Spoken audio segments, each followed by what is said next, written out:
Hello, welcome to another episode of Picking the Scene, brought to you by myself in London, Orup Sen.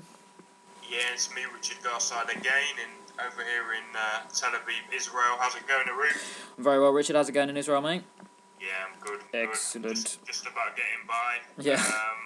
We're going to dive in to an IPL special edition. Yeah.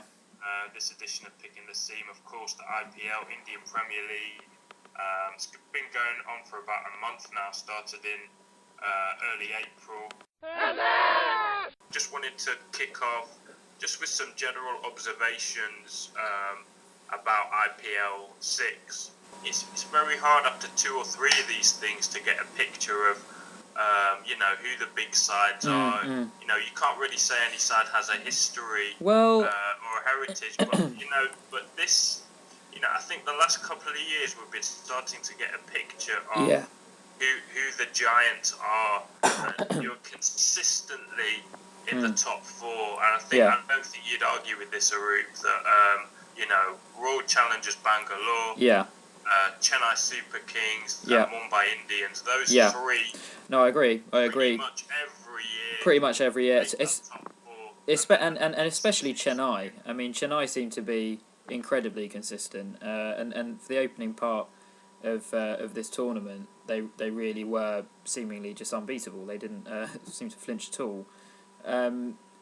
They're now second place behind Mumbai, I think, at the moment, but on sort of net run rates. But one team that also, again, are in the top 4 and really impressed me are the Rajasthan Royals. Absolutely.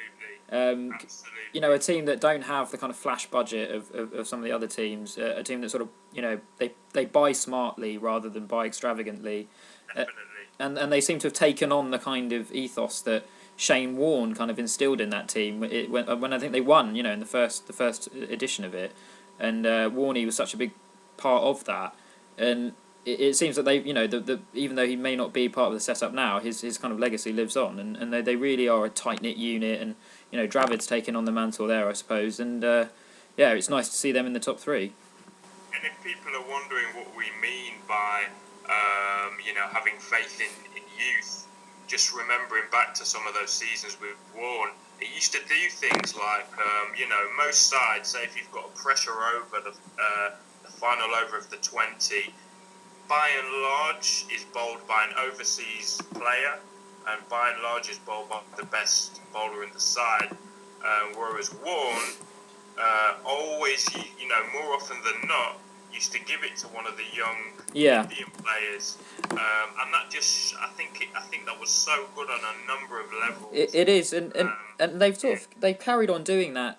I mean, as notable as those other teams have been for their consistency, what's been notable this year, really, as well for me, has been the fact that KKR have failed. I mean, and they've seemed to have just not utilised. I mean, more recently we started seeing Ryan Tenderscarter coming in for a couple of games very late on in the competition, and that to me is again inexcusable. He's a great bench player, and if someone like Yusuf Pathan isn't performing, even the likes of Debrata Das or whoever, some of the other Indian players, if they're not performing, you can't sit around leaving people like Brett Lee, Ryan Tenderscarter just sitting on the bench doing nothing. I mean, it seems very odd. I don't think any edition of Picking the Scene would be complete without a Freddie Flintoff reference. Yeah, absolutely. I have to say that where was he? Was made for Freddie. It was injury-free Freddie, and I would not disagree with you. Never got to fulfill his potential, really. Absolutely. I mean, there's not how much would he have loved it? Packed houses of absolutely screaming, passionate fans. Every match is kind of like a close finish, or you'll have big games every night, and it's absolutely what he would have loved. Pressure overs, high run rates to try and chase.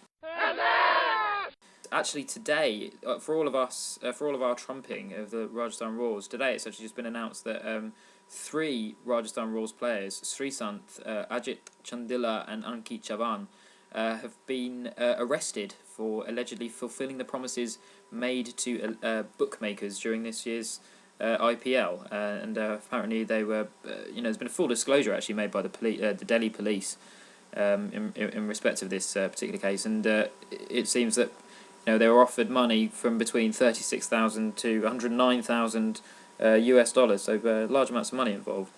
And really shocking, disgusting sort of thing to have happened. I mean, hopefully, we'll have to see what the court says. But it's particularly sad to see Srisanth involved in this. To be honest, I don't know too much about the other players, Chandila and Chavan. I mean, they're youngsters, which is sad. I read a book which came out, I think last year, got quite a lot of coverage by Ed Hawkins, who is a journalist who looked into just bookmaking and possible corruption in India. And one thing that book, which really does dissect the whole system of bookmaking in India, one thing it brings home to you is, it's just so big out there and it's so massive and there is just so much money there. Obviously, I'm not using that as an excuse, but I'm saying after reading that book, it's never a surprise to me now. They're left to kind of run riot in a way that sort of drug dealers are left to run riot when drugs could be regulated or whatever, and it's really a shame, especially when it captures young players like this Ajit Chandila and Keith Chavan. When somebody gets in trouble for this, there's always like one experienced or a couple of experienced players. Yeah. And some younger players that seem to be led astray. So definitely something we want to stamp out. And anyone who's listening, if you have any opinions on how cricket can do that, they do have the ICC anti-corruption unit. But as I say, from reading this book, it just seemed like it's just too big a job for the ICC, the 10 people who may be on their payroll. Yeah. So. No, it's not. It's something that you can't. A cricket organisation can't really do. It's something that's going to take legislative intervention. Yeah, I think we'll draw a line under that. Just to round this off, I'm sure everyone will have their own opinions. We're going to just pick out 5 players who have caught our eye, or it's not a definitive top 5. It's more just players that have caught our eye. Shall I kick off with mine, Aru? Yeah, absolutely. I guess the first guy I've gone for is Shane Watson. He's a guy who he's had some very good seasons, and his form's dipped. He's moved around in the batting order a lot for Australia. He's been opener, he's been middle order, he's been out of the team, he's been in the team, he's been vice captain. Then he's retired from that. So just struck me that for some of these guys who are playing in the same international team for 8-9 months of the year, it's not just a holiday coming here. They really must look forward to it and enjoy it, and it brings out the best in them. And I think that's what we've seen with Shane Watson. Powerful batsman, obviously can clear the rope, which is very important. Moving on, maybe not a huge surprise to anyone who's been following the IPL. I've gone for Kieran Pollard, Mumbai Indians. Chris Gale's taking 10 overs to play himself in some games, and I'm thinking Pollard's coming in 3-4 overs, doesn't play himself in, has the time straight away. Why not move him up the order? That's another. I think that's been a bit of a tragedy, hasn't it? The fact that he has come in so low, rarely gets more than a few overs. Gilchrist, I think he epitomises the good spirit in the IPL. All of his interviews, win or lose, he takes it on the chin. Just an all-round good guy who I'm happy to see play more cricket. Next, just probably being the best 2020 technician in the world in terms of batting. Maybe Dilshan could have a shout as well, but it's AB de Villiers. It may not have been his most prolific tournament, but just in terms of having a shot for every ball, and just an amazing He's great to watch. Shots. Really is great to watch. Going for de Villiers. And another guy, and this is almost like the same point I made with Watson about how he's just come to life, is Mitchell Johnson. He's not played every game, he's played close to every game. And, you don't see any of the spraying it around, down the leg side. No, and he's... The IPL. And one thing that Brett Lee mentioned in an interview actually during the tournament was that, when Mitchell Johnson starts to get the ball to move back into the right-handers, coming left arm over the wicket, that he means business. And it's sort of ironic that we've started seeing that in the IPL. The day he got dropped from the Ashes squad, it's impossible that we go through this without mentioning Chris Gale.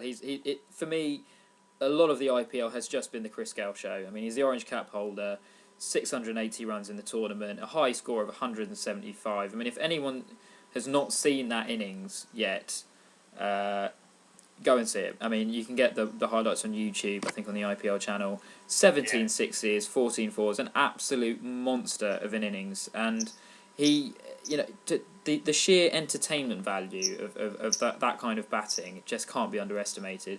And as a result of that, and also as a result of his general kind of jovial attitude all the time on the pitch, and playing up with the crowd, and just generally being an all-round sort of cool guy, he's absolutely adored by the fans out there, and it's a kind of it's been a really lovely thing to see. But my next player is Mike Hussey, who I think he's been playing for the Chennai Super Kings, and he has had a phenomenal tournament.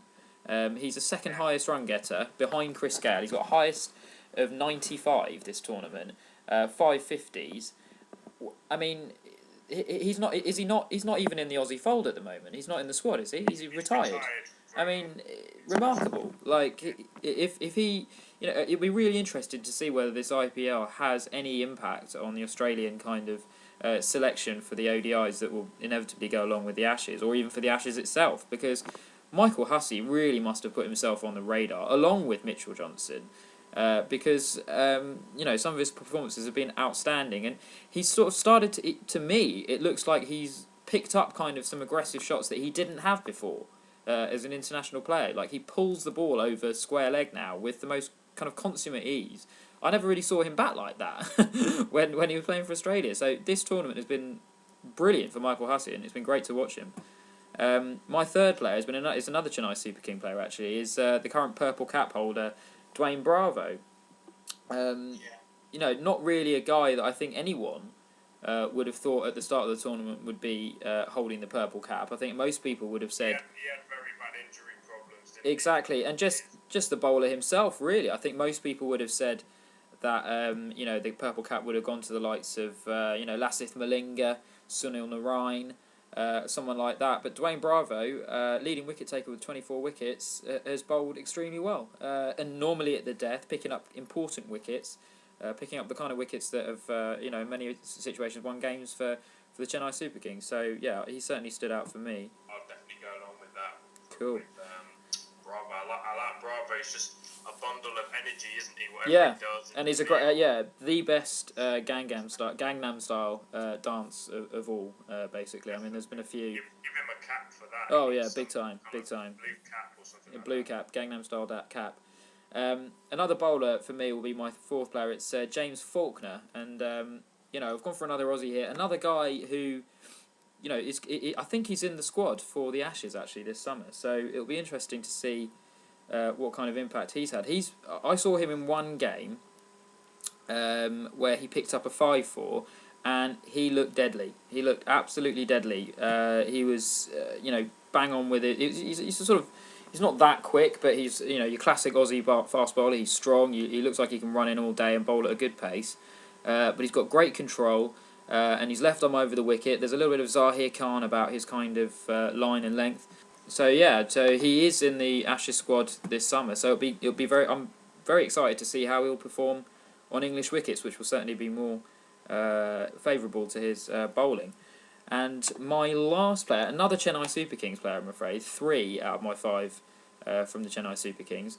It's been Suresh Raina, who I think has been, in the recent couple of years, or the last couple of years, has probably been subject to a lot of criticism for his seemingly unflinching inability to play the short ball, and it has become something of a joke. But this tournament, he's really batted so well, and I think that he's kind of regained a little bit of form and a little bit of confidence, in this particular season.